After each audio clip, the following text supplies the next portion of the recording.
What's the meaning of counter-espionage?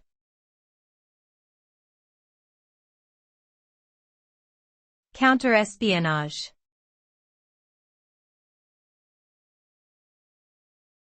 Counter-espionage.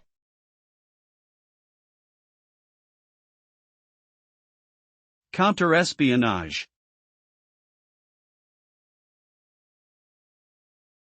Counter-espionage.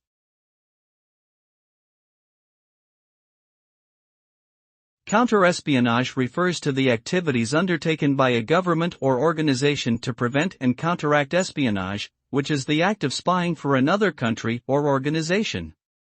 The goal of counter-espionage is to protect sensitive information and maintain national security.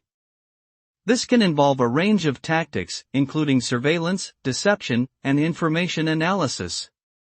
Successful counter-espionage operations can result in the identification and apprehension of foreign spies, the prevention of further espionage attempts, and the safeguarding of classified information.